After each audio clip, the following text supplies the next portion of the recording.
Hello, my name is Sandra Gayer. I'm a soprano singer, broadcast presenter and braille music teacher, and a very warm welcome to episode 2 of our Journey Through Braille Music series. In 6 episodes is revealing what braille music is all about.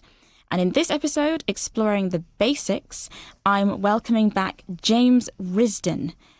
Now, if you've just joined us, James is a recorder player with a repertoire from the Middle Ages to the 21st century, much of which is learned from braille. He worked in the Music Advisory Service for the RNIB for 9 years. Hello, James. Hello, Sandra. So before we begin, could you summarise what we talked about last time and what we're going to discover in this episode? Sure. So in the first episode, we talked a little bit about how braille music came into being and how it compares with literary braille. In this episode, we're going to look at a little bit more detail about how braille works for single-line instruments. So that's music for flute, violin, clarinet, and of course my own instrument, the recorder. So we learnt last time that braille is made up of cells containing 6 dots.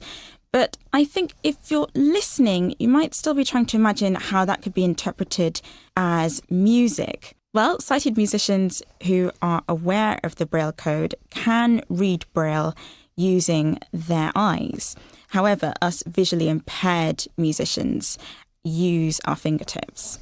Now, you've brought us along some music, James, and I'm wondering if you could describe exactly what you're reading and how that shows you what to play. Of course. So the first thing to say, really, is that anyone who doesn't read Braille wouldn't be able to distinguish this piece of music that I've got in front of me from, say, a piece of Shakespeare or even a complex piece of computer coding.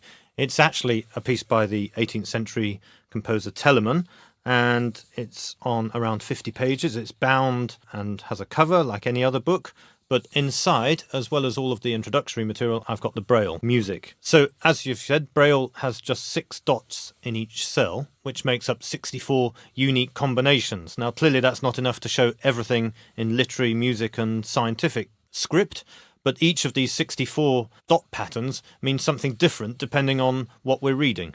That sounds like mental gymnastics. Can you give us an example? Yeah, sure. So, for example, in ordinary text, the letter J, if it's preceded by a special numeral indicator, it would be read as 0. In Braille music, the same sign would represent a B. And, of course, there are some signs which are made up of 2 or 3 cells, one after the other. It sounds very complex, but actually it's a bit like learning a language, and eventually you learn to switch codes without really thinking consciously about what you're having to read and interpreting each symbol. And tell us what the piece you played at the beginning looks like in Braille music. So the piece that I have in front of me looks very similar. I have the title, the composer, and the publisher details all beautifully centred on the page. Then I have a note to say who transcribed the piece of music and a short note about the format and layout of the piece and any unusual signs that have been used. And in this case, everything is quite straightforward. So then I have the title of the piece, Fantasia number 5, followed by the key signature and time signature, which in this case is 9/8, and these are centred on the page to make them stand out so they're easy to find and locate. Then on the next line it says line 6 and bar 1, and this tells me that we're on line 6 of the print copy and bar 1. And why does your copy show the print line number? Good question, yes. So I don't need it particularly to learn my own part, but if, for example, I was teaching the piece to a sighted student, I could refer them to the exact location in the score, which is really handy, especially if there are no bar numbers. Yes, and in rehearsals with conductors who are rather quick to refer to page 10 or rehearsal mark G, it's very useful. And then I guess we have the treble clef.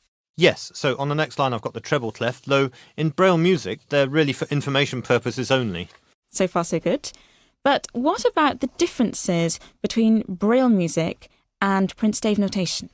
Okay, so the first important difference is that instead of dots placed on a 5-line stave as we have in print, Braille shows a 5th octave C in this instance, and this tells me that this is a C above middle C. So middle C on the piano is what we would call 4th octave C. And the bottom note on a violin, for example, would be third octave G. And is that the same for music in the bass clef? Absolutely. So one of the great things about Braille music is that the sign for each note is exactly the same, no matter what the pitch. So obviously I think there are many young pianists grappling to learn right and left hand signs and notes that move around the stave depending on which clef they're reading, who would really love this simplification. And does every note have an octave sign then? Thank goodness, no. That would be really difficult to read, although it might sound like it would be helpful. No, there are several rules which we don't really need to go into now, but basically, if the music moves stepwise, we don't need an octave sign, but if there are some rather large jumps, like in the piece I played at the beginning, we would need an octave sign. It's an area that you really have to be careful, though, because it's very easy to miss an octave sign and shoot off into the wrong octave. And what about other features, which are different in Braille? Well, print music is a sort of graphical illustration of sound. I think of it as a sort of time-pitch graph. It's possible to show things that happen simultaneously and in sequence, whereas Braille can't really show things that happen at the same time, such as a staccato dot on a note to show that we play it short. So everything has to be written one piece of information after another. I'm going to illustrate this with the opening of a piece for flute called Syrinx by Debussy. Now, it sounds very straightforward, but actually when I read the music out afterwards, you'll hear the kind of detail that is given in the Braille and how the various bits of information slot around the musical notes.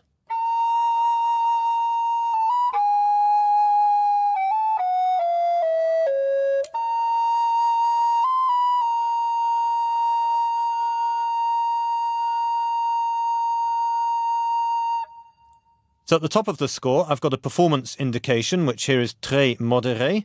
Then I've got a key signature of 5 flats and a time signature of 3/4. So on the next line, I've got a treble clef. Then I've got the MF sign for mezzo forte.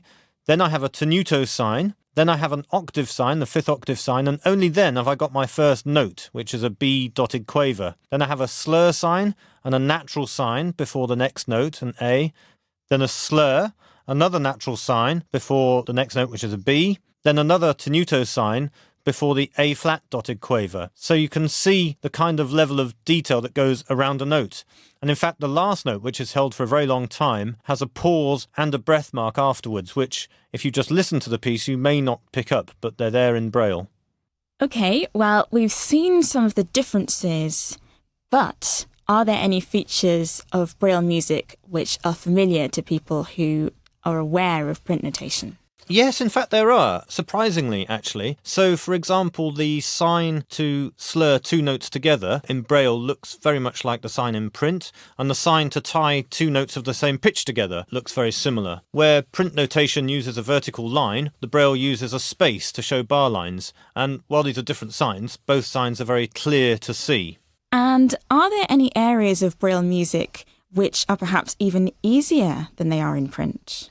In fact, there are a couple of things I find really helpful. So Braille music uses repeat signs, probably more than print. So if there's a bar or several bars that are repeated, Braille has a sign for this so that you don't have to read all of that detail the second time. You know that everything is just exactly the same. It also shows, for example, where a beat is repeated or half a bar is repeated. And in quite complex music with lots of notes, that can be really helpful for the learning process.